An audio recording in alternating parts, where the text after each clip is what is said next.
Heather McDonald has got the juiciest scoop. When you're on the road, when you're on the go, Juicy Scoop is the show to know. She talks Hollywood tales, her real life Mr. Segment serial data and serial sister. You'll be addicted and addicted fast to the #1 tabloid real life podcast. Listen in, listen up. Woo woo. Heather McDonald, Juicy Scoop. Hello and welcome to Juicy Scoop. All right, you guys, let's get into it. J-Lo on Friday announced that she will no longer be doing her summer tour. Page 6 says, heartsick Jennifer Lopez canceling tour to spend time with kids amid Ben Affleck split and speculation. I saw this and everything clicked for me. Now, I may feel differently. I'm not always right about things, but I'm reporting it as I see it. I have felt that the publicity around their alleged issues has been very suspect to me as someone who studies pop culture and how this works. The fact that these stories were coming out, but they were still being seen, being photographed, and there were like all these little things being let out. One was that they didn't go to the graduation for Violet together, and then the next thing, no, they actually did. They were looking for separate homes. No, it was just investment properties. We know that her whole thing with the This Is Me has not been the success that she thought, and she put her own money into it, $20 million, whatever, to have the music video thing with all the different vignettes, and then the documentary where then a lot of people on TikTok and whatnot made fun of it. But, anyway.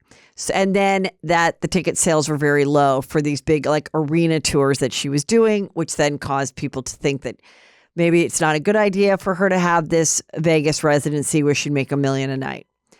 So, first of all, I hope they stay married. I hope that she does have a wonderful summer laying low and hanging with her kids. The kids are young and they hang out as a family and fall back in love because that's more important than tour or saving face. However, the story of all of this and her tour dates not doing that well has been evident for a while. And we knew about it when we started to hear the rumblings that they were struggling. And sources are saying this and all of this. So I don't think they're actually struggling. I think that they're fine. And I think that they played this up knowing that then if she kind of gave herself a deadline, like if I don't sell this many tickets by this amount of time, then we are going to cancel it. And we're going to cancel it and people will immediately assume I'm working on my marriage and I will gain respect for that. And that'll be the end of it. Because listen, people cancel events, especially these big ones, because they don't want to come out and perform for a half full house or less. It especially in a big arena like that. Like if you're doing a small club and it's 300 seats and only 120 people come and they're right there like a comedy club, it's fine. You still do it. You still have fun. Or it's a small jazz club. That's fine. But when it's like a vacuous arena, and already video came out of a recent show she had where we saw how many empty seats. Now the crowd was loving her and she was killing it, but this is just probably not what she wants. And she's probably like, why the fuck am I doing this? I don't need the money. If it's not going to be a sellout thing, I don't want to do it. I'd much rather stay with my kids and Ben. And this is a gift from God that it was a bust because now I can work on my family. But that is what I think. I really don't think that their marriage is in that much trouble now. And I think this was a really good publicity plan to get out of these dates and save some face. But it's not that good of a plan because I figured it out. This episode of Juicy Scoop is brought to you by Booking.com, Booking.yeah. Guys, it's finally time for summer travel and I could not be happier. I'm doing some fun things with my family that is not work related. And then, of course, I've got some big shows coming up. And Booking.com offers so many possibilities across the U.S. for all the travelers you want to be, which is perfect for me. This summer, you could book whoever you want to be on Booking.com. Booking.yeah. Book today on the site or app. You know I love to talk. on this podcast, on the phone. That is why I love Mint Mobile. Mint Mobile has wireless plans starting at $15 a month. That's unlimited talk and text plus data for $15 a month. For anyone who hates their phone bill, Mint Mobile offers premium wireless. All plans come with unlimited talk and text, high-speed data delivered on the nation's largest 5G network. To get your new wireless plan for just $15 a month and get the plan shipped to your door for free, go to mintmobile.com/juicyscoop. Additional taxes, fees, and restrictions apply. See Mint Mobile for details. Okay, I had such a fun time. Thanks to a Juicy Scooper, I got invited to a fabulous party on Thursday night. Netflix had this like awards show for the reality stars, and we talk about it in today's interview with Alex Hall. And we did it about a week ago, and I told her, "Are you going to come?" Unfortunately, she didn't come. But I was excited to go to this because I like to go to any party with past apps. I had no idea it was going to be even something I love more, which was we went to one of the agencies' $52 million listing that's featured in Buying Beverly Hills. That is where this party was held. On a beautiful sunset, 6:30 in the most expensive zip code of LA, which is Bel Air. And so we start going to this thing. And I'm like, oh my God, Peter, we keep going up and up and up. This is going to be so good. And it was so fun. And it was to celebrate all their reality shows. One I'm bummed I didn't talk to Ryan from $1 Million Listing New York. He now has a whole nother show on Netflix called Selling Manhattan or Buying Manhattan, something like that. And I did not realize that he was launching a new show that's coming out soon. But they had the Love is Blind girls there who I met, and that was really great. And then they're giving out awards. They had all the Selling Sunset OC people. Jason Oppenheimer won an award, and it was like fun and casual. And it was all outside, and everyone looked gorgeous, and all the realtors were dressed in completely inappropriate outfits, not good for showing, but I loved seeing them.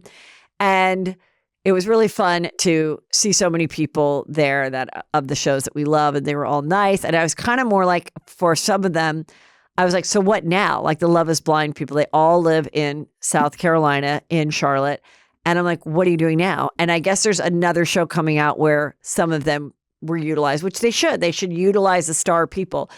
But I'm like, this must be so great. Like, a year and a half ago, weren't doing anything. And now you're like literally in a $50 million house, all modern, chic, the infinity pool. It was a good time. Then I came home and watched the breakup of the Summer House with Carl and Lindsay. This relationship has been so incredibly fascinating to watch. I know I've not talked that much about Summer House, but watching this relationship, so this was a couple that came on the show years ago as platonic friends. Then they were best friends. Then they fell in love. And then they got engaged. And honestly, I didn't really believe that they were a real couple originally. I thought something else was going on with him. But then it kept going on, and they filmed, and they were planning their wedding. And then this whole season is leading up to their wedding, and he basically cancels it, I think just like 2 months before it's supposed to happen, and breaks up with her.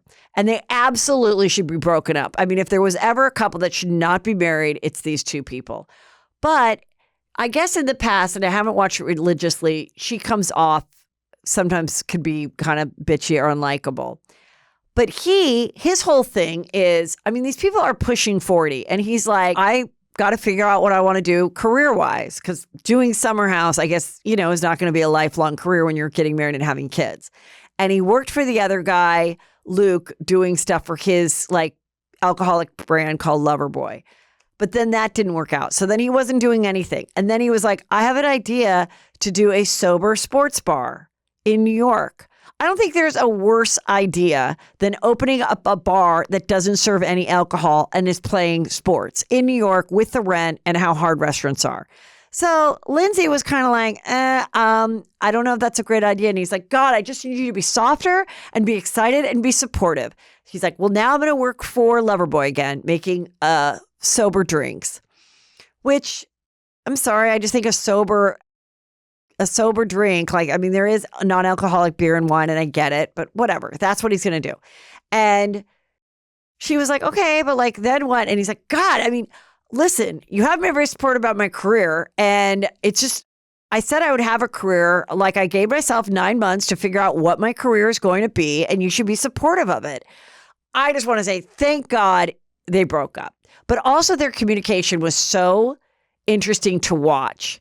Like the way they were just so mismatched and their communication was so bad. But it was really like, if someone was studying communication of couples, they should watch them and realize what doesn't work because, you know, he would try to get her to say something and then she would say it. It was just constant. And they'd be like, I don't want to fight. I don't want to fight. They were just always fighting. And thank God they didn't get married. And his own stepdad, who marries people as a pastor, was like, I would not marry you.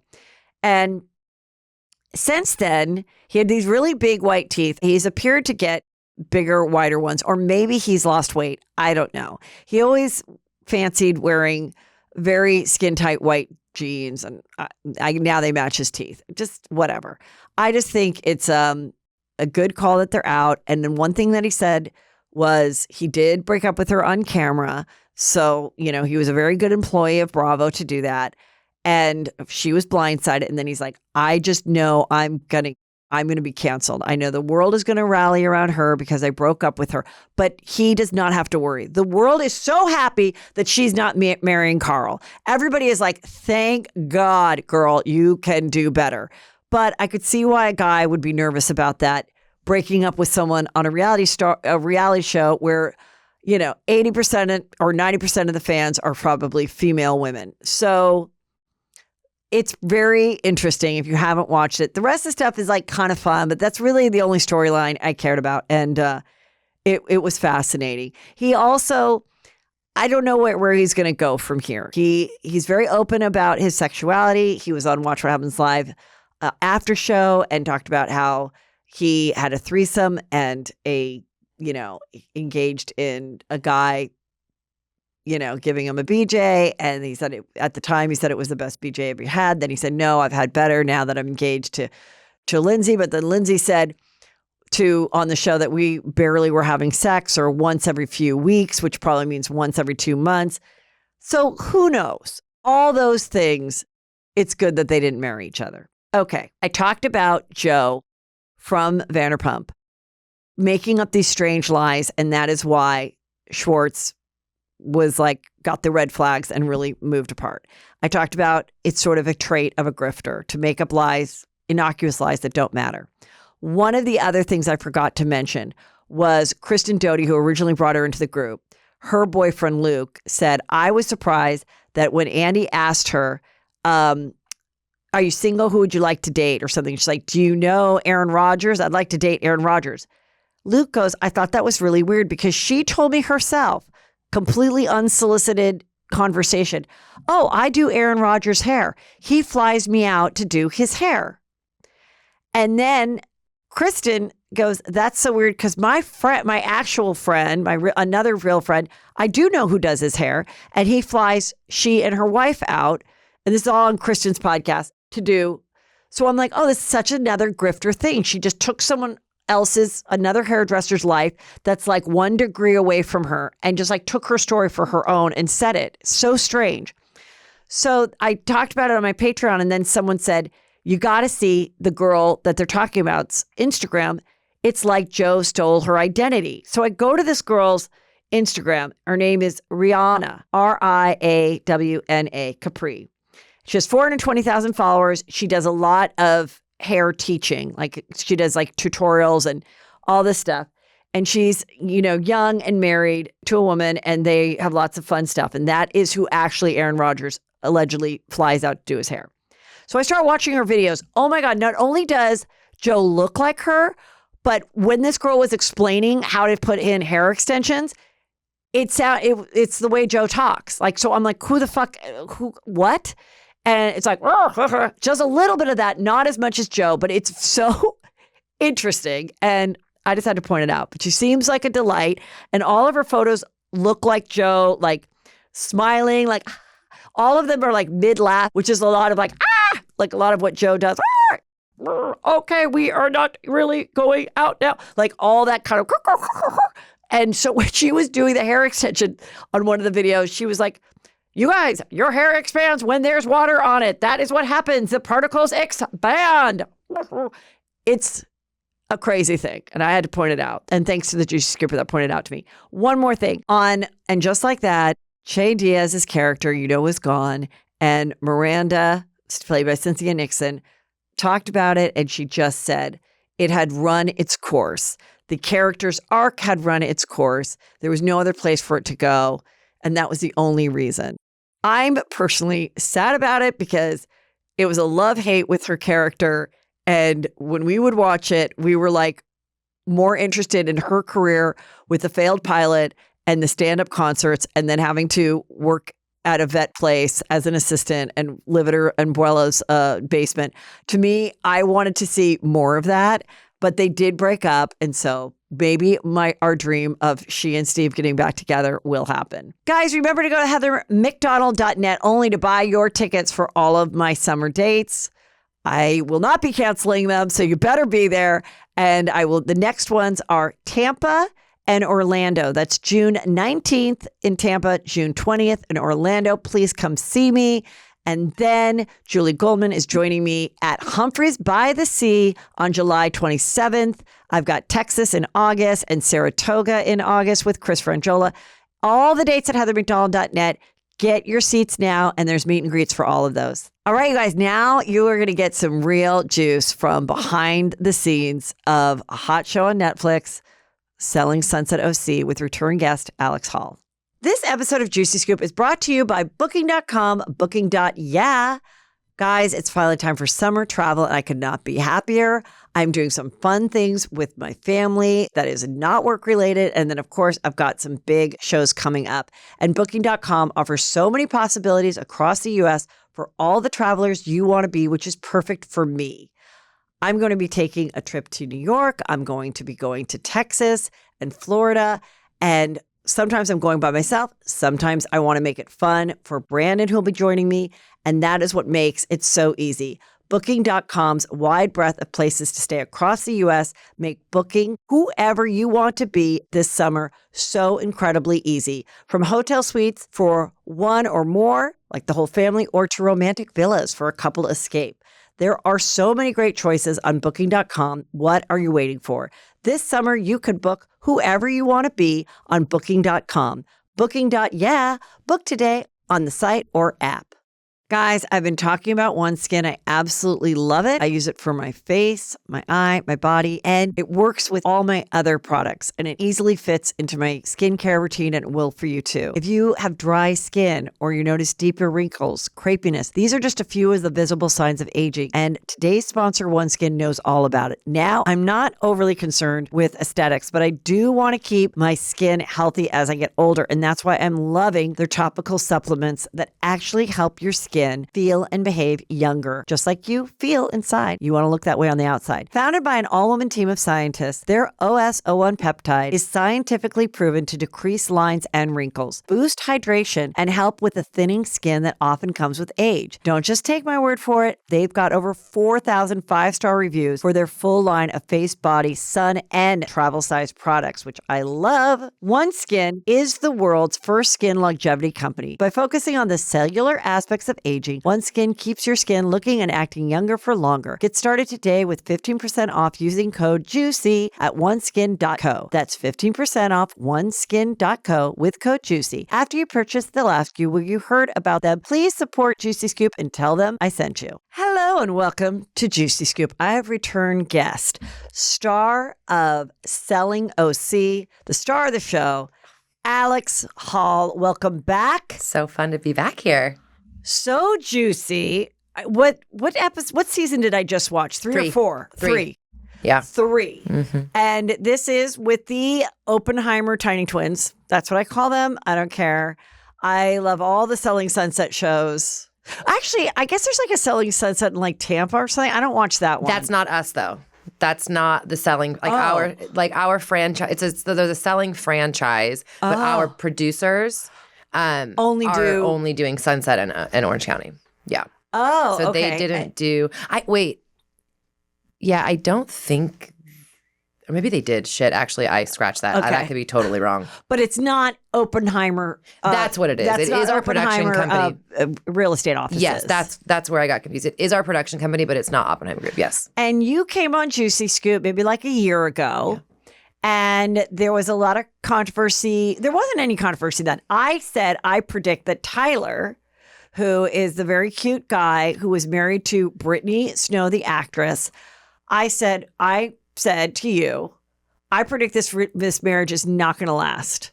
And you're like, why do you think that? And I said, because I think Brittany Snow, married a guy that she thought she was marrying a normie and she was going to be the star. Yeah. And because he's, good looking, gets on the show that's a hit. And then he becomes a personality and a star. And I'm not criticizing her. I'm just saying sometimes when you start a marriage and you think you know the roles and the roles switch for whatever reason, can be with non-fame related, businesses. It can be all of a sudden your wife starts working out of the home and the husband doesn't like, vice versa. It just, the dynamic changes. And if the foundation is not super strong, then it can't survive. Totally agree. But some people thought you had to do with that breakup. Yeah, no, I mean, the story, I was here season 1 then, because I do remember you saying that.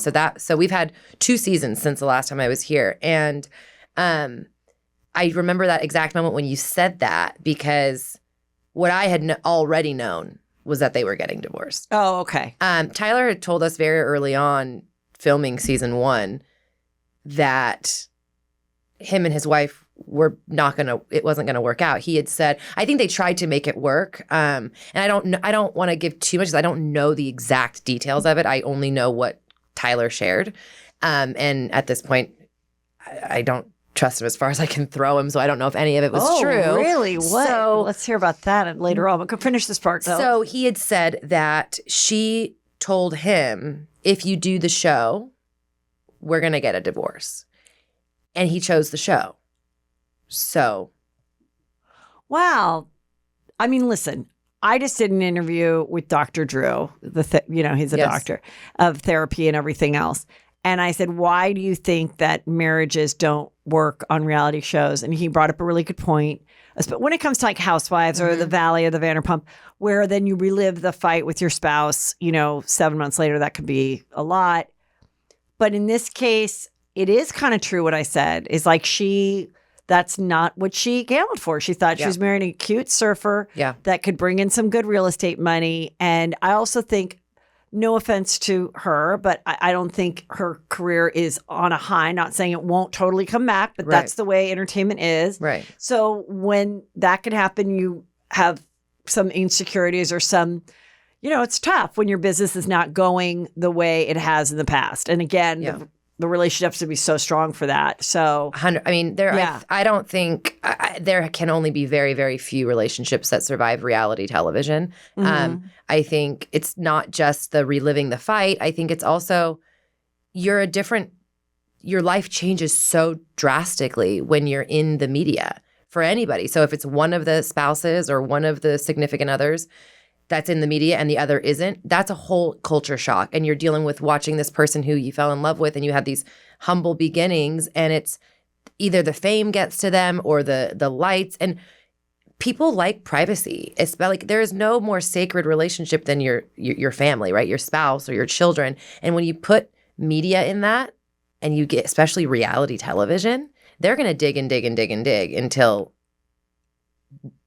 they want the drama. They want the theatrics. And it's never in a million years would I have thought that being on a reality show would have made my dating life harder. And so many people that I come across and meet, they hate that I'm on reality television. They're like, what? Are you willing to quit the show I'm like, what? Wow. Because that's. Well, I'm absolutely not surprised. I think it's completely opposite with women. I think women are more attracted to a man that's on reality TV because it's just more natural that there's more women, there's more daughters of reality stars that love it, want to be models, and then the boys are like, "Oh, mom, get the camera guys out of the kitchen." Like it's just just for men and women, it just kind of works that way.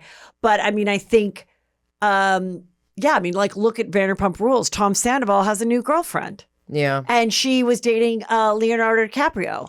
And she now is dating him and making out with him. And they're saying, I love you. And it's like, not that he shouldn't have another chance at love and not that it could work, but obviously the odds are stacked. But is she someone that not only, he's probably sweet to her and he's probably great in the sack and she gets to go see him sing his songs. You think he's great in the sack? I don't know. I'm being nice. I don't know. I don't know. Who knows? But I'm saying, is there a little bit in her, in the back of her head, whether she shares it with anyone or not, that like, hey, I'm an aspiring actress model. The only way on Vanderpump is through, sex. I would respect her more if that was her ulterior motive or subconscious thought process, rather than just going out. And I'm not here to judge anybody. I've never met that man. I think the last time I saw an episode of Vanderpump Rules was in like 2011 or something when it first came out. I just know I've seen clips because it's all over social media. And I mean, that guy, he makes me want to crawl out of my skin. So it's hard for me to imagine some girl, but I think girls are more attracted to the light. We're like flies, you know what I mean? We want to go towards the light. And men are like, and especially men of a certain caliber of like, I mean, the housewives. Ramona Singer from Real Housewives of New York, I had a 3-hour lunch with her when I was doing shows in Palm Beach. And it's kind of what I had already heard, but she let me know that like, once she got divorced, she very much wants to have a serious relationship and get married again. Yeah. And it really took them not asking her back and none of the women back for her then to find the right guy and for that relationship, in her opinion and mine, to really last, because he's like a high caliber guy. He's, wealthy and successful and very nice. Everyone likes him. But no, she goes, every good guy I met, she's like, she would go on dates and be like, God, praying that they don't Google her. Because a lot of them didn't know who she was. Same. She was just a blonde, outgoing New York successful woman that looked younger than she is and acts younger and everything. So most guys aren't like, I wonder if she's on the Real Housewives of New York. No, but when they found out, they would be turned off. You go out to one dinner though. I mean, even me, and I haven't been on the big screen for nearly as long as these women. And I can't even go out. I'm just a little nobody, and I can't go to a coffee shop or to a restaurant, especially in Orange County, obviously, because that's, where most people are watching the show because it's in Orange County. Yeah. But when I go out on a first day, I'm like, oh my God, please, please, no one say anything. No. Well, I'll tell you what Ramona told me. And here's a tip for you. What? When I met my guy, we had such a great conversation on the phone. And, he picked a really beautiful restaurant. And, sometimes when I want to change something, I want to like give a compliment first. And then, so I said, I really love that restaurant. It's really gorgeous. And I really appreciate you thinking about how wonderful the food is. You do her so well. But our conversation, it's kind of loud there. It's kind of loud. And I enjoyed our conversation so much. And when we meet in person, I'd rather have a little quiet setting. What about this place? And I chose a place that, is not touristy. Okay. And I didn't think people would be approaching me because, when people approach me and these girls come up and they're like, oh, Ramona, I want a photo. Yeah. And I'm like, you know what? I'm having dinner. And then they do a mean thing and said, I was rude to them. And I'm like, you know what? I deserve to have dinner. I love it. So you have to pick. Yeah.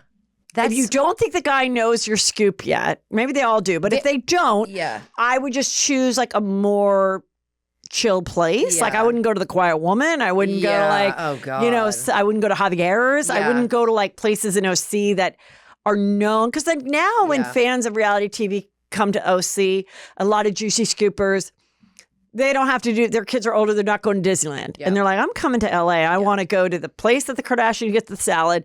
I'm going to go through, they're just, I want the Erewhon smoothie. Yeah, instead of going like on the coast, they just go through the 101 to the 405. And then and then we're going to have lunch at all the Vanderpump places in West Hollywood. And then we're going to go to the OC. And we're going to go to Javier's for lunch and Quiet Woman for dinner. And they just want to see it because they watched all these shows. It's like when you go to New York and they're there's literally Sex in the City tour buses. It's like, it's gonna.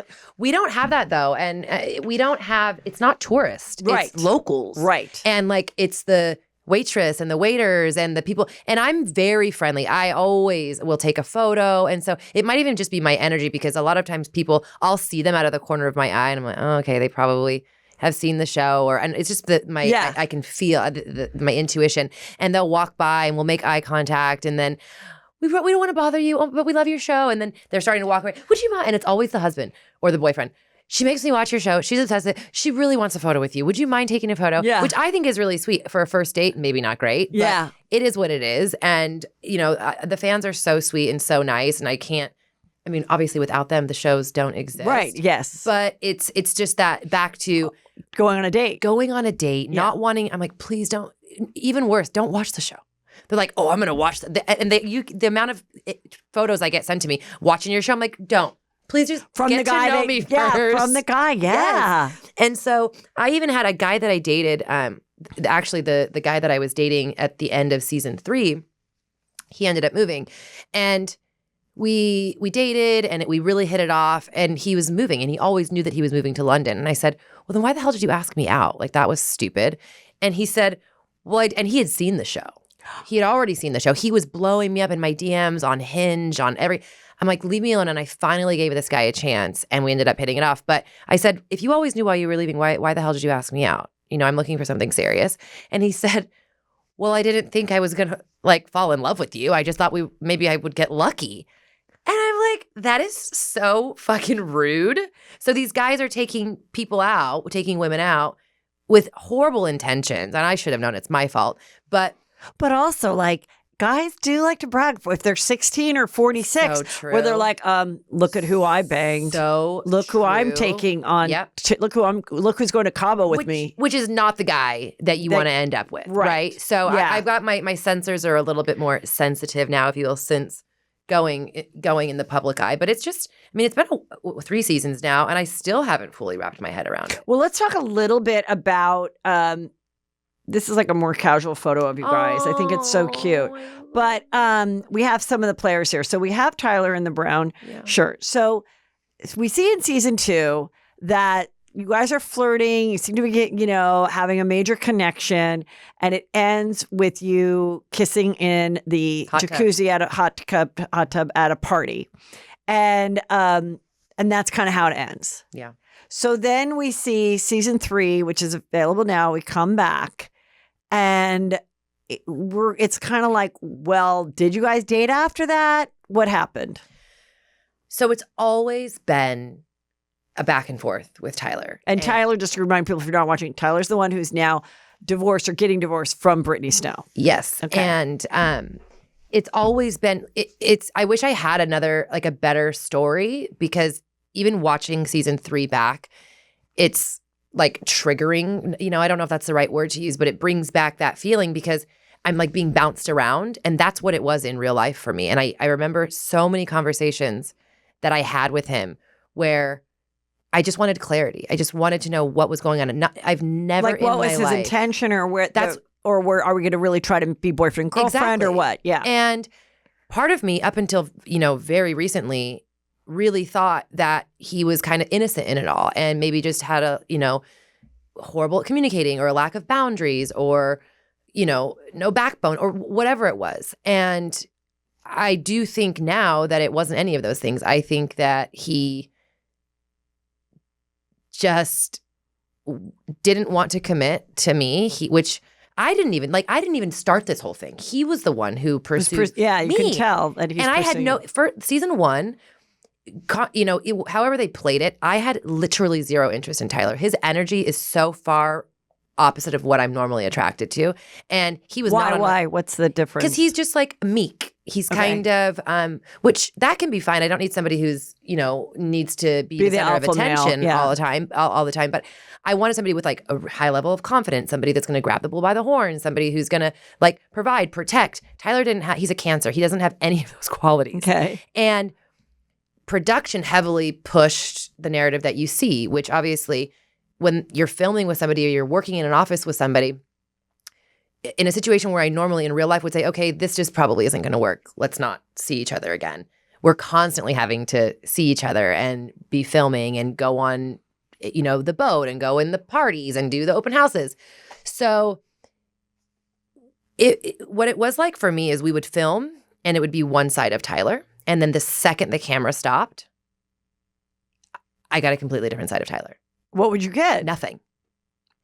And it's like what he didn't seem interested without the cameras. Nothing. It would be, hey, like we made plans. Are we still going to do that? And he would always bail, or he would always unless the cameras were going to meet you. Yeah, unless the cameras were around. Yes. And so, but he always found like the perfect excuse. And then every time I would say, okay, this isn't going to work, we'd have another scene filming together, and he would reel me back in. And I was so. I mean, I'm a 34-year-old woman. I've not ever experienced this in my adulthood, ever. Nor is it something that I typically would engage in. And he always just had the right excuse, or, he would say it was me, like a push and pull, and I would back off too. But my truth is that I would only back off when the actions weren't aligning with the words, And so what's really crazy is we all see things from our own lenses, right? So my experience, my perspective was one way.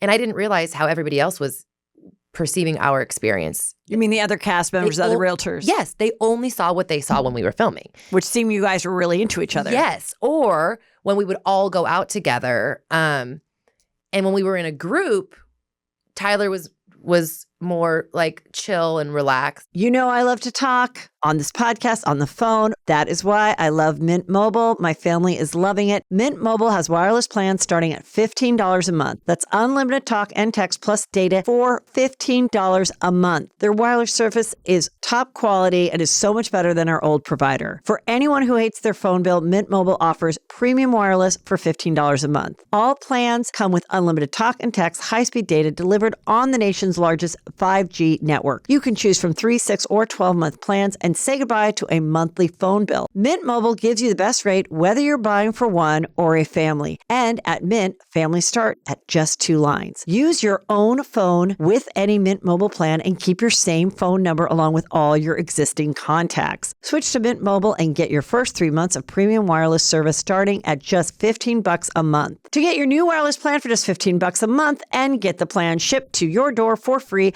go to mintmobile.com/juicyscoop. That's mintmobile.com/juicyscoop. Cut your wireless bill to $15 a month at mintmobile.com/juicyscoop. Additional taxes, fees, and restrictions apply. See Mint Mobile for details. And then whenever, like, it was, he didn't want to be seen with me one-on-one out in public. Even when we went to Dubai separately, I had a date, he had a date. We literally got invited completely separately. What were you going to Dubai for? The grand opening of the Royal Atlantis. Atlantis. Oh, the Royal. So that was that big influencer reality show. Lots of people. I don't know why I was not invited. I don't know why the fuck I was invited. Well, could you throw my name in the hat? I'd like to go back. I'm so jealous. Was that the greatest trip ever? Of a lifetime. It looked like amazing. You can't even put it into words. Pictures don't do it justice. Who all Words got invited from Selling Sunset? Just me and Tyler. And we didn't realize that we both got invited until 2 weeks before we left. Were you on the same flight or no? Yes, we were on the same flight. He took his brother. I took a date. And did you take the London guy? No, it's before I met the London guy. All right. And it was an experience of a lifetime. There was a lot of shit that happened, but it won't get into that. Why not? I mean, that was just a shit show. Because ironically, Tyler announced his divorce the day we were leaving for Dubai. Ironically, he ended up getting stopped by press outside of the airport entrance, which was the same entrance I went into, and I didn't get stopped by any press. And then the whole time we were in Dubai, he was like, it was like COVID all over. He's like, stay 6 feet away from me. I can't be seen with you. And I said, that's actually very hurtful. Like, we're in Dubai, a million miles away from home, and you're my friend. So he was afraid that if photographers saw you guys together, that would give the narrative that you guys were dating when he was still married, and that would make him look bad. Well, there was already, the day we got there was already a tabloid that said Alex Hall and Tyler Stanley, whisk off to Dubai day of announcing his divorce, or something like that. Right. And I'm like, and me, like a rendezvous between the two of you, not this paid which is so influencer stupid. thing. Yeah, we're going to Dubai of all places. Like, come on, give me a break. And at that point, I'm still thinking to myself, who gives a fuck? Like, I know my truth. You know your truth. We're not dating. We had separate rooms, like nothing of the sort. And we always used to joke, like, but at one time you did. Yes, but we always used to joke, if we're guilty of the crime, but we might as well do that. You guys were dating and intimate, correct? Yes. Okay. But it was still never committed. And I wouldn't even call it intimate because it was so fucking like ping pong back. Yeah, but and you forth. boned. But no. You never had sex? No.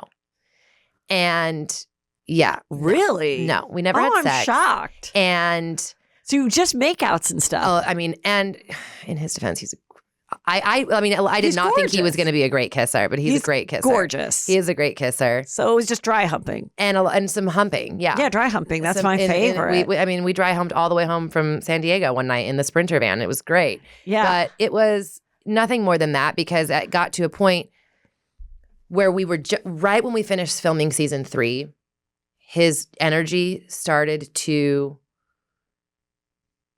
finally become normal. And we all took a trip to Palm Springs. And I was like, okay, wow, maybe this is something. You're different. Your energy is different. And we did like a live video and he wasn't worried about being in it. And he was more carefree, not so obsessed with what the image is or anything like that. And which didn't ever make sense why he cared what the audience would think when we're filming a show and we're like cameras are in our faces and we're filming. Right. Why do you care what the tabloids then say? It was so weird. And then it ended there. And so then in the show, you kind of show your frustration in season 3 that you're like, I don't get what's going on. Like, he won't write me back. And then you meet this guy, the London guy that we briefly talked about. And you say in it, like, to him, I don't have that chemistry with London guy. Mm-hmm.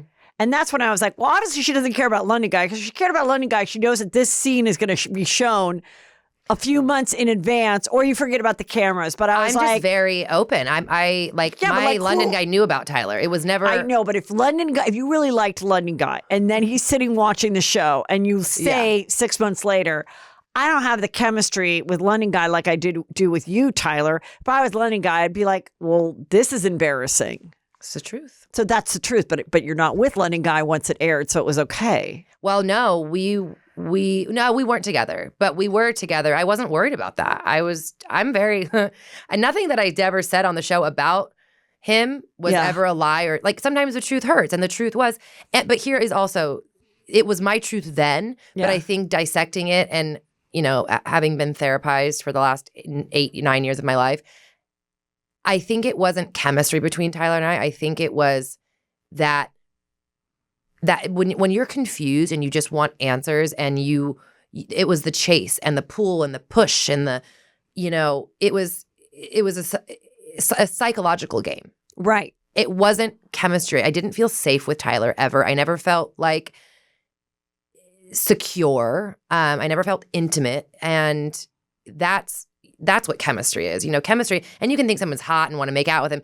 But when I was saying the chemistry, looking back, it really was just that like teenage girl in me wanting to be liked or wanting to be, wanting to know what the fuck was going on. I was like wanting to get to the end of whatever this chapter was, and I could never get answers from Tyler. And I finally got my answers, but not from Tyler, but I figured out a lot after we stopped filming. And that's when did you finish filming?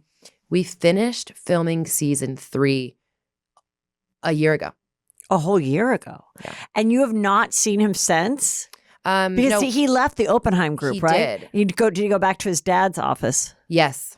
And why did he start at the Oppenheim group? To get on the show? Yes. Okay. Yeah. So he went back to the dad. Yeah. He wanted to like have his, me time and, he's married to somebody who's got a whole platform for themselves. It makes sense. He's living in everyone's shadow. And honestly. And it's not like your dad's not going to take you back. Yeah. Like he's got a safety net. Yeah. That's who Tyler is. Right. He has a luxury of having a safety net. I've never had that. Well, to remind people, you are a single mom. You told your very inspiring story. And by the way, Mary's book is coming out. It is out. And good. Yeah. No, it's not. I have it. Okay, maybe it's not out, but I think it's not available till September. Oh, okay. But Mary from Selling Sunset Beverly Hills, she came on my show and she was a teenage mom. Yeah. And you were too. Yeah. And got married and had 2 kids. Yeah. Hence why you have young teenagers and you're only 34. Yeah. So you didn't have the safety, like that whole, the privilege of having. Not even my parents. Like my parents were blue collar workers who, loved me to pieces. But I've never had what a lot of people have. And there's no problem. That's fucking great. Yeah. But it shapes you and it molds you into who you are. Well, I have a very strong backbone. Your choices are, made with that in mind, Right. whatever that might be. Absolutely. Sometimes you can take bigger risks. Sometimes you have to take bigger risks. Exactly. Because you don't have anything else. Well, you don't have a choice. Yeah. So, okay. So you've not run into him or anything. I have literally not seen or spoken to that man we obviously we spoke after the show and then after Palm Springs and then, some stuff happened and then all of a sudden out of the blue, I was blocked. He was announcing his departure from the Oppenheim group. From the show. And from the show. Didn't tell me anything. Pauly actually called me and said, do you know that Who's Paul? Oh, Pauly from the show. This pretty she said, English yes. girl, yeah. She said, do you know that you're blocked and like 4 other people are blocked? From Instagram and stuff? Yeah. I said, what? I said, how do you even know? How can you even see who's blocked you? And she goes, oh yeah, you're blocked. So-and-so's blocked. I said, where did this come from? And I called him and I had a conversation with him and I was just like, what the fuck? And what did he say to it? He never really has answers. He's just I told him, I said, you have very coward-like tendencies. And he goes, yeah, you're right. I do. I'm working on it. Interesting. So now so you have a fun Instagram and I'm going to go back to this photo, but there was something, where was it? Maybe I didn't take the photo of it, but it was you were in Lake Como. Oh, yes. And I felt like it was when you were getting shit because I guess maybe Brittany Snow had done an interview and I think maybe fans or something were coming after you, making it sound like you might have been the impetus for their relationship ending. Okay. And you were like, I'm in Lake Como having the time of my life while you're talking about me. Was that in reference to what was going on in social media? The irony is that post was actually geared towards the trolls. Right. The trolls. Yeah. It wasn't geared towards Brittany Snow. Okay. And that post, I think, came out on the same day that or the day after, or I don't know. Yeah. And everyone thought I was talking about her and I wasn't. And it's just, the irony is that then all of the trolls went to that post and were commenting about the podcast that Brittany Snow had just done. I'm like, you guys are missing the fucking point here. Like, this has nothing to do with Brittany Snow. Okay. I'm literally just talking about you guys. But I never listened to the whole podcast, but obviously I listened to what she had said, and geared towards me, assuming it's geared towards me. And even if it wasn't geared towards me, the audience assumes it's geared towards me. And you took offense to it. Of course. Because you said, I have been a victim of cheating and I would never do that with a marriage, if someone was married. Ever. I mean, I've been cheated on so many I thought it was a rite of passage of being a woman. Like, I just thought that every woman has been cheated on. That is not true. So I have not been cheated on. I'm like, okay, I have. But I get that. I have been cheated on so many times but but young, like I got married at 19 and there was infidelity there too. So I was, and it's interesting because it never really jaded me. I always thought it was way more about him than it was about me. I was very confident in, like, I loved being a mom. I was a fantastic wife and I did everything I could. It was a him issue. And every time that a man had cheated on me, it was a him issue. And I just obviously my picker was off. Well, it is a him issue. That is true. It is something insecure in yourself that you need to get that validation from another person. It's like an ego boost. 100%. And if you're unhappy, somebody who cheats is a coward and can't actually have a conversation with their significant other and say, hey, I'm lacking or I'm unhappy or how do we fix it or I don't want to fix it and let's move on. Or it's so sticky. So it's so uncomfortable. So it's a little bit of having your cake and eating it too. I don't want to get divorced, 100%. But I love the way this outside person makes me feel. And that's where the good sex is and that's where the freshness is. 100%. But I don't want to leave my wife, kids, and house. So totally have your cake and eat it too. Or I want to keep I love my family, but I also want to, have this excitement. Yeah. And so there's whether it's an emotional affair or a physical affair, I just think it's such bullshit because I'm so direct and everything happens for a reason. I've learned so much from every relationship that I've been in, but I am not the kind of person that would ever engage in infidelity, and I would never not be direct. If I was unhappy in a relationship, I would express that, and I would move forward. And I just were there things that maybe season 1 could have been done differently and maybe were hurtful? Yeah, maybe. And I take full accountability for that. But infidelity and Well, like in this, absolutely not. In this photo, we'll get into who is in it. I don't have a photo of Kayla. Good. And so what happened with Kayla? She also is a single mom. In season 3, I met her. She was very pleasant to me at a party. And she's a new realtor and a single mom. And she gets on the show. And in season 3, she gets this enormous listing, which is a big storyline. Right. But they talk about how you went on a podcast and you said something like, she's batshit crazy, off her rocker, needs to be medicated. Was that my podcast? No. Okay, good. Because people were like, was that what? I'm like, I don't remember her talking about any of the cast, like I don't do many I think I've done like 5 podcasts. And why? Ever. And so they found out about while you were filming. Yes. And you felt badly and you did go to her. Yeah. But why did you say that about her? Because I think that she's batshit crazy, off her rocker, and needs to be medicated. What did she do that made you think that? Wasn't she going after Tyler at one moment? Yes. So she made out with him one late night. No, I don't think they ever made out. No, they never made out. Pauly made out with him. Oh, okay. After him and Brittany separated, Pauly and him got drunk one night, made out in the office. Went back on those metal chairs and made out? No, there's a big couch. Oh, okay. There's 2 really big couches. Okay. And horrible place to do it. I'm like, seriously, like go to your house and do it. Like, why are you? Our office is a fishbowl. It's all glass. Yes. I'm like, are you insane? Okay. So I'm like, you got yourself into that pickle. Like, I'm sorry. Yeah, that was with Pauly. Yes. So what was the story with Kayla? Season 1, before he was getting divorced and before anybody knew any of that, she had approached him multiple times, intoxicated, wanting to seduce him and say, no one. And he was like, Kayla, I'm married. Obviously, also. He's like, you're not my type, Yeah. And she goes, no one has to know. And I think, and I've given Kayla so many chances, and I have a very soft spot in my heart for her because we can relate on so many things because we have had similar struggles as being single moms. And I do see this like genuine side to her, but the problem is that she has multiple sides. With me, it is what you see is what you get. I don't have another side behind closed doors or to the public or to my friends or to clients. I am who I am.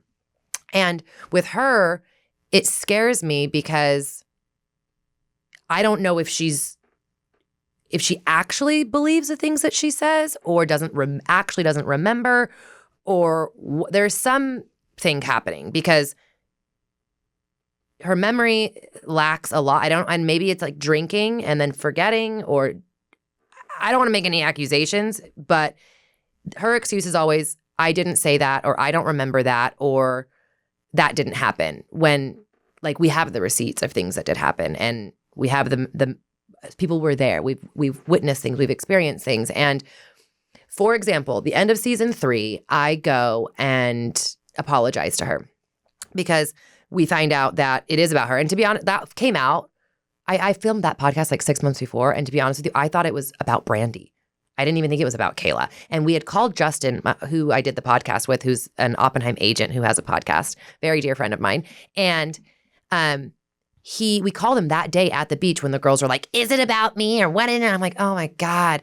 I'm like, I didn't write it in my fucking diary. I went on a podcast. Like, just go listen to it. I'm sure you can find out who it was about, right? Yeah. So we called Justin, who we all know. And I said, is this about Kayla? Because I don't fucking remember. And he goes, no, it's not. And I said, okay, it's not about Kayla.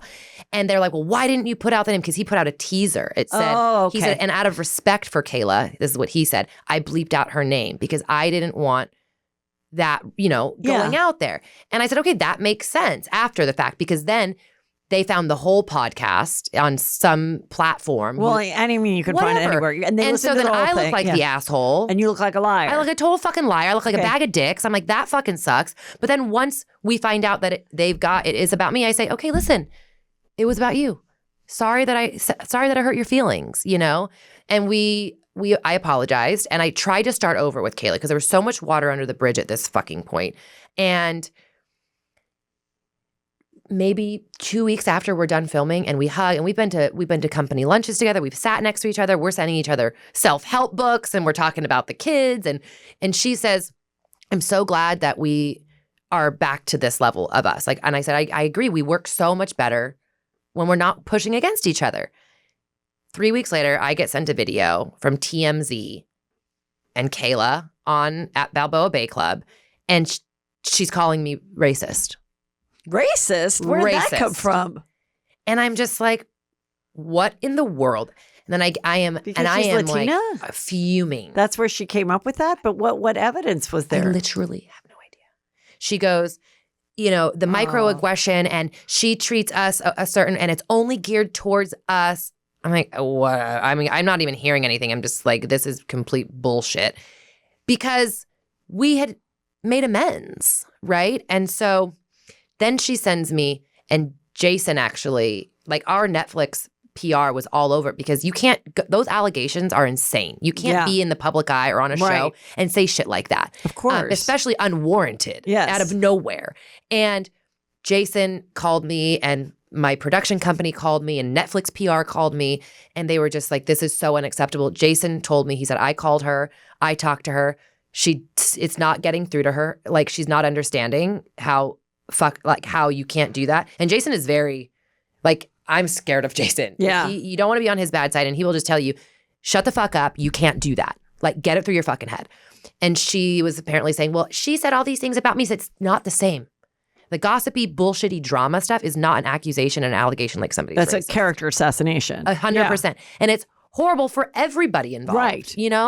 And so she's defending herself. She sends me a text message, within the same 24-hour period, whatever. And she goes, hey, just want you to know, TMZ did come up to me and I did say some things, I did speak my truth, blah, blah, blah, blah, blah. But if you want to talk about it, like, I'm happy to talk about it. And I'm also not sure if I can move forward with this friendship. I'm like, oh, now you can't move forward with it. So I that was it. And I blocked her. I blocked her on socials. And now, during interviews, because season 3 has finally come out a year later, she's going in the press saying, I don't know what the hell's wrong with her. Like, she blocked me and she blocked my family members. Like, this is why I don't trust her. And I don't ever think her apology was genuine. Like, are you not remembering that you went into a news article and made horrible accusations about me and my character that were completely unwarranted and false after we had made amends? And now you're going in. This was like 3 weeks ago. We had a press day, and she's telling them that my apology was never genuine because I blocked her. I'm like, you're missing a big chunk of the fucking story here. But I'm like, do you not realize that? Or is there a problem up here? Does that make sense? Like, I don't actually I feel like I'm dealing with crazy. I mean, I've had stuff like that happen, and it's awful because when someone hears it, even if, now someone's going to hear this and be like, God, I did hear that. I'm so glad I heard that interview on Juicy Scoop because now I see Alex's point. But 3 years from now, someone's going to put a comment and they're going to say you're racist because they remembered seeing her story first and they never heard the follow-up to it. So once you throw out or hurl an accusation for years, I mean, I have one thing that'll come back that happened 10 years ago in the press and people will still say this is true. And I'm like, it's not. It's been proven over and over that it's not true. Well, but it is what it is. And it's just, even though it didn't ruin my life, it ruined it for a little bit.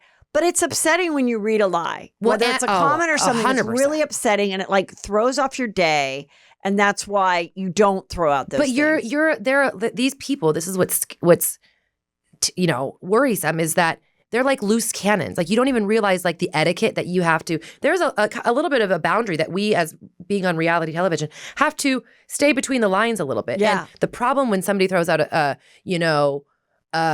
race card or whatever it might be, I can't even touch that with a 10-foot pole. Right. They're like, you don't say anything. You don't respond. Don't comment. And you're like, but I want to defend myself. What do you say to that? And though? they're like, it's better that you don't defend it. It's better that you keep it quiet so it doesn't have legs. Right. But at the same time, like I said, someone who heard that is going to think about that for the rest of your life. But you're like, but if I don't give it any life, it'll die quicker. But at the same time, there's going to be a small percentage of people that heard it, that thought it. In such a cancel culture society, here's the truth. And I'm not trying to be conceited or cocky or arrogant, but let's just say that grew legs. Yeah. And I don't know really how cancel culture works, if it actually is based on proof or facts and evidence. But let's say something happened and I got then they're like, oh, you're not on the show. I call it Hollywood stink. Well, you got some stink on you. Yeah. And it doesn't mean that you won't ever have a career, but you got stink on you. Right. And you gotta live through it. Right. And let's say, and I'm a professional. We're not on a reality show. I'm not a waitress. Like I'm a fucking professional woman. Right. Providing for my kids, just like you, Kayla. And I said, and if let's say I got canceled. Yeah. I said, the reality of it is, Kayla, is that what's the show? What's the show? Everyone wants to, not everybody, but Kayla sure wants to attach herself to a Tyler or to a me to make drama, to be relevant. So you want me to get, now I'm off the show. Tyler's off the show. Jarvis is off the show. You guys don't even have a fucking show anymore. Like, be smarter with your, with your comments. Like, what are you, this isn't a joke. Yes. You know what I mean? It's just. Good point. What are you doing? It's just, whatever. No, it's true. I mean, essentially, I think that the racist allegations towards Ramona is what ended it for the OGs. That is my personal opinion. And, that's a card you don't want to, you can't play that card. You don't ever want to touch that. It's just, and you can't dig your way out of it. That's the problem. You know what I mean? Because once that is out there, that accusation, you can't defend yourself. Right. You can't. Because you're damned if you do, damned if you don't. I want to ask about these two guys. Which one? On the end, Austin. Yeah. And what's this guy's name in the yellow? Talk about a good-looking group of people. I mean, you guys are gorge. What a great photo. So wait, what is that cat's name? Which one? Austin and Sean. Sean. So Sean is on the show, and he's in marketing. And from the earlier season, he says, I'm bisexual. Right. And then this was pretty juicy. So Austin is married with twin daughters who are toddlers. And a newborn. No. Oh, now they have a newborn. And, a great looking guy. And both of them are great looking. And Sean says, I went over there one night and they basically asked me to have a threesome with them. And then, so that rumor's going around. Mm-hmm. And then he goes and tells his wife what the rumor's going on. And she's like, you mean the night that he came over and I made him cookies and we talked about nothing? Yes. And then he's like, but there was something in the cookies and they were insinuating. And then when Austin and Tyler are like, what the hell are you doing? And then he goes, well, you, Tyler, you were writing me these long texts about working out together and that I have good calves and love you, dude. Mm-hmm. And so clearly you must be gay for me too. Mm-hmm. And they're like, what's going on? And then they bring up the fact that he's had his license for 2 years, even though he came from a paid marketing background. He is a licensed realtor and he's never sold a house. Mm-hmm. So I thought that was pretty juicy. What do you think of those accusations? Do you think it was to have, if I can't sell a house, at least I can stay on the show because I've created a crazy storyline? I actually think it happened organically. I don't think it was premeditated or planned out. Obviously he went over there and hung out. It was premeditated, but I don't think he did it. I don't know. I think he went out. I think he went and hung out there. He did. I remember. But I don't think they officially propositioned him. If he wanted to interpret it a different way or just throw it out as juicy conversation, just to get, sometimes people just say stuff that are lies or exaggerations just to have the conversation turn to them.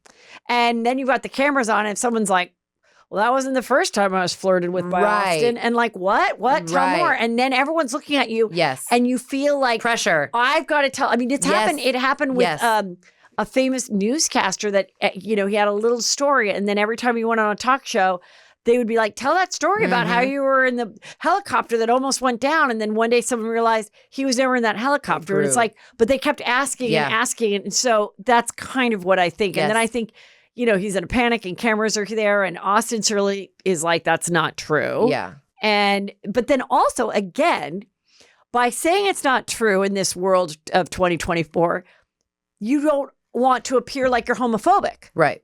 And that you have anything against some hanging out with having a friend who's not straight as a man. Listen, so there's that. Austin has been a male model forever. So he's been around gay people in the industry from the beginning. He's got more gay friends than not, okay? Mm-hmm. And this man is one of the most confident men that I know. Yeah. If he wanted to be gay or if he wanted to have a threesome, he wouldn't lie about it. Right. Right? So that's what I felt. Maybe Sean is in his mind, again, going back to whatever his perspective is, maybe he does think that they wanted to. Maybe he does think that Tyler wants him. Maybe he does think that Austin and Lisa want to. Was that the reality? No. And that night that Austin invited Sean over, I actually was talking to Lisa and Austin, and they told me, they said, yeah, it was weird because none of us were very close with Sean except Polly. And they're no longer friends. And so Sean would like try to sometimes randomly reach out to us, the people that he wasn't very close with, to try to like have allies or just stay relevant. And it was obvious that it was kind of forced. But one night, and maybe it was genuine. I don't know, actually. Maybe it was genuine and pure, but it wasn't consistent, and we were all really busy. So that might not be fair. Maybe it was genuine. But none of us really got close to him. So this night, Austin is out on a date with his wife, Lisa, and they got a sitter for the kids, and it's date night. And they're out in like some other part. They're not even in Orange County. They're like in Anaheim is Orange County. Doesn't matter. Austin gets a text from Sean, and Sean says, hey, what are you guys doing? I'm bored. Can we hang out? And Austin told me before this rumor came to the surface ever, he said, and I felt bad, even though we were on date night, I invited him. And to crash the party, and I'm like, what is your date night with your wife, He's like, yeah, but I felt bad for him. So he came over. It was kind of awkward. We played what's the headset that you? Oh, the head game? Oculus. Oh, Oculus. The AI thing where I think that's what he said. Yeah. And he said, and Lisa made cookies or whatever. And then he left.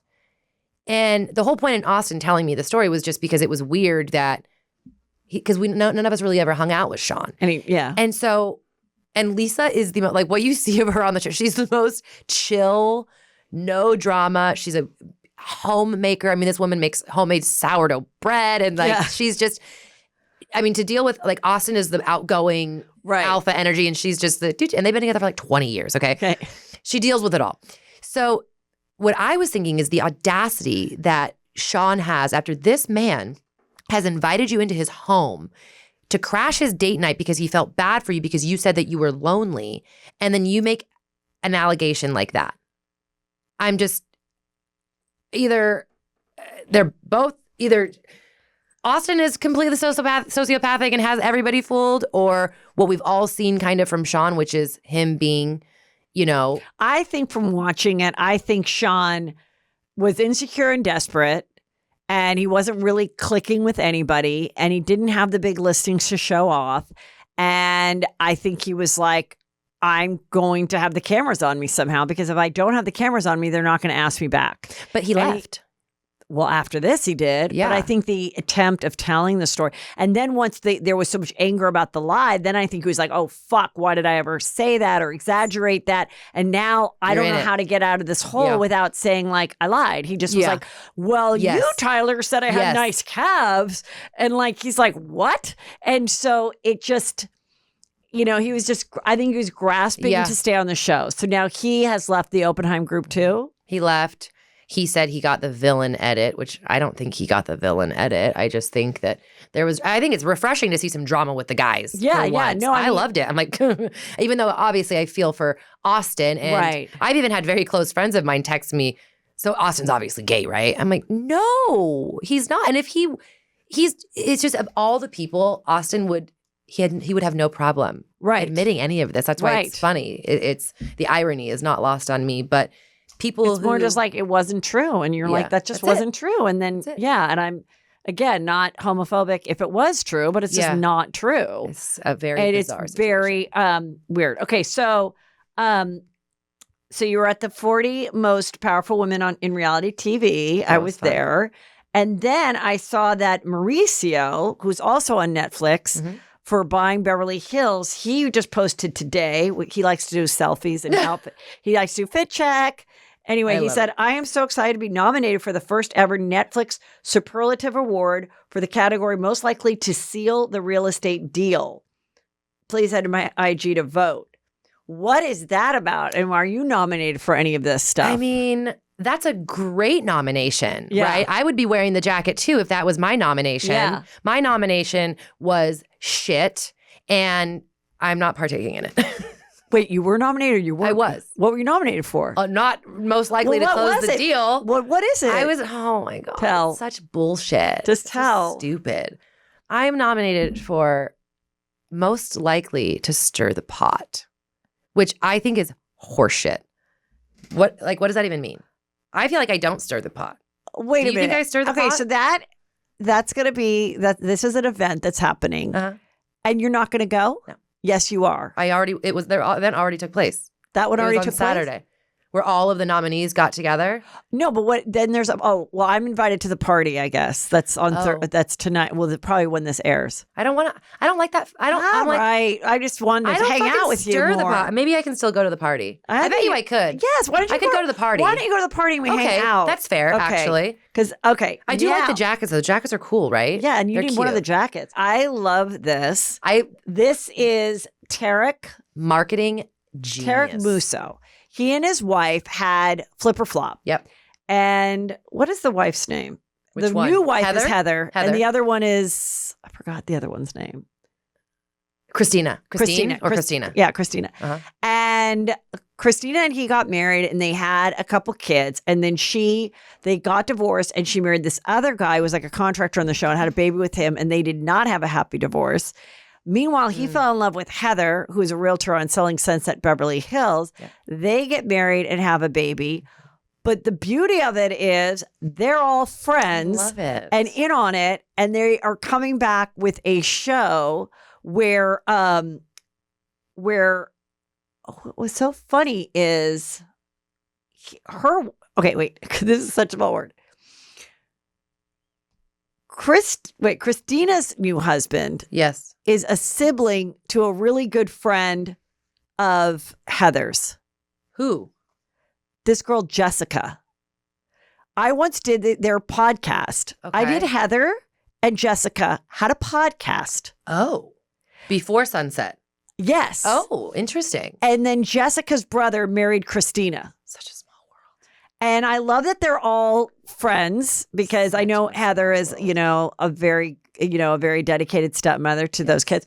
And so now they're having a show where Christina and the new husband and Heather and Tarek. Oh, the husband's on it too. Yeah, compete with who makes more off of flipping a house. Oh. And so they did this really funny thing right from the beginning, it was like, oh my God, these wives look so much alike. Wife one and wife two. So they both are thin, blonde. Yeah, brown eyes, I think both. Yeah, long blonde hair, the same style and cute. And so they wore the same outfit and they do this bit. And I just thought it was so clever. I think it's brilliant. Yeah. I mean, obviously, I'm in sales, I'm in marketing. And, yeah, I do. And I think it's great. I mean, I've known Tarek for a really long time. I knew Tarek before I knew Heather, before I started the show.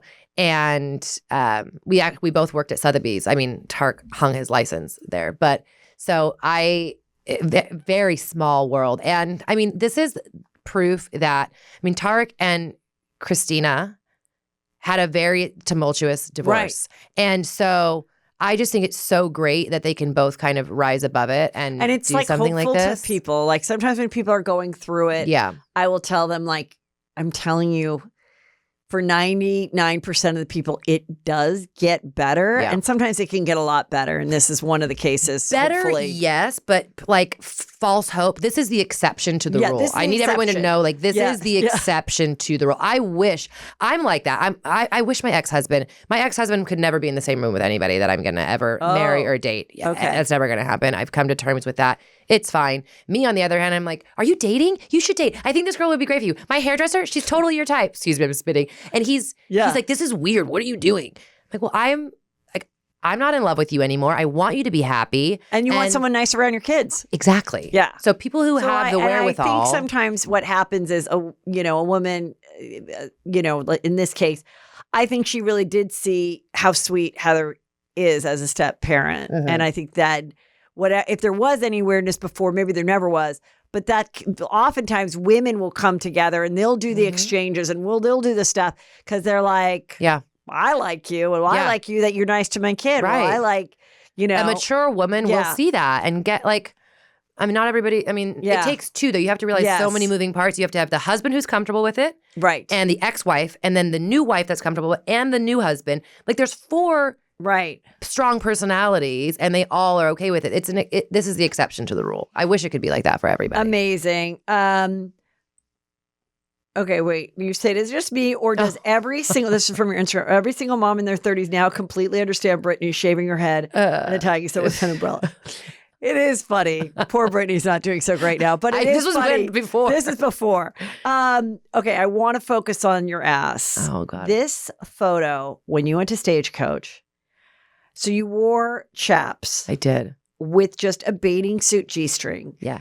That is not a G-string. My bikinis actually get tinier than that. Okay, that was a almost full coverage for me. But you went up the crack. Yeah. And I mean, how did you come up with this outfit and the photo of the sheen of your ass? Now, I mean, listen, you are a professional woman, but now you are this sexy model, really, with your ass out. Like, do you have any doubt about posting this? Because I was mesmerized by your butt. I think this is like, who took the photo? Okay, this is a collaborative effort. I mean, here, it is amazing. Not the photo, but Polly, who's on the show, one of my very close friends. She's been a model also for her whole fucking life, literally, which is so weird because I always thought you're either good behind the camera or in front of the camera. Yeah. Polly's great at both. Yeah. And she knows it. She's like, give me the phone. I got you. She's like, go over there, turn over there, the lighting, and then arch your back. And she's always trying to guide me. Polly took this fucking photo. Amazing. And she goes, we got it. She also took a fantastic video of me at Stagecoach. We're front and center with Diplo. And we've got these VIP tickets. We've got, No, wait, were you in that booth? We were in like that corral. Sitting thing, that corral thing where there was couches and it was like for a tequila thing. Oh, yeah. I am so mad that I did not lurk over there. Why didn't you ever see me in public? No, but I saw it after. I had VIP tickets, but not VIP artists. Yeah, so we got artists. I had just but listen, if I do it next year, I got to have the artist. I don't care what it costs. Because I agree. It was too much walking and my hip still hurts from it. I still have a blister on my foot. I had no idea how much walking. And we had artist passes. But just from where you get in, the entrance. Yeah, it's still so much walking. Like I need rollerblades. And you don't want to get rid of your cowboy boots because that's the whole look. You can't. You've got to wear the boots. Well, it's incredible. Well, listen, I'm going to wrap this up and I want you to tell everybody. So you are still a realtor. Oh, yes. Absolutely. And do we know if the show, where are you? We don't know if the show's coming back or you can't say or the filming or what. I wish that I had an answer for you. I wish that I knew. There's going to be an OC San Diego. I felt like they were setting us up for that. So I think the San Diego office is really, really hoping that there will be. But from what I've heard from production,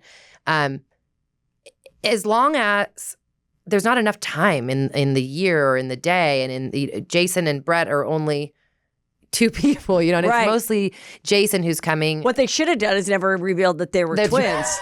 Then they could have had multiple shows, right? But Brett they could be playing the same person, like the way they do with little child actors. Mary Kate and Ashley too. Yeah, they always need to have a twins. So true. I don't know if they will. We don't know if there's a season 4. I don't know how there possibly could not be a season 4. I really am hoping that there is. The San Diego situation, I think that from my perspective, what I've learned is Adam DeVillo, who is our producer, he is very, very, very particular with who his production crews are. And he wants it shot a certain way and the lighting a certain way. Yeah. And it's aesthetically so stunning. And he has built a fantastic team that's very, very good at what they do. And what they do is they film Sunset half of the year, and then we film OC half of the year. So there's no more time in the year to film San Diego. So unless he can get together and rally another phenomenal production company, I don't know. Well, I always fantasized as a young girl living in my backyard. I said one day I will have a TV in my backyard where I can lay out and lay in the pool and watch TV. And I binged your show from my pool. I love it. Which is so great because you see, I was in the desert at my house in La Quinta, so I watched it in my pool, but I got to see the ocean and all the real estate porn and see the drama and have you guys and I'm having drinks with you by myself. And I felt like I was there. I also love La Quinta. I absolutely love it. And then so I wore my shirt for you, Get Me Behind Gates. Give me. Because I think the ultimate is a gated community. I agree. Or a gate around your own property. I agree. Safety. I want both. Safety is. How about both? How about the gate, the community, and the gate in your house? So tell everyone where they can follow you because you do funny, besides you showing good real estate, you do funny things on your Instagram. And but you're a great realtor. Yeah. I'm just on Instagram. I'm going to have a TikTok. I don't know what the handle is, but my Instagram is I've got it right here. Alex Hall OC. Yeah, Alex Hall OC. Yeah. Here we go, right here. Alex Hall OC. Thank you so much for coming back. Oh, it was so fun. And you look great. And you look great. And it's great that you could come here. I'm so happy. It was only a 2-hour drive. No biggie. I know. I'm going to get you back a little quicker. Thank you.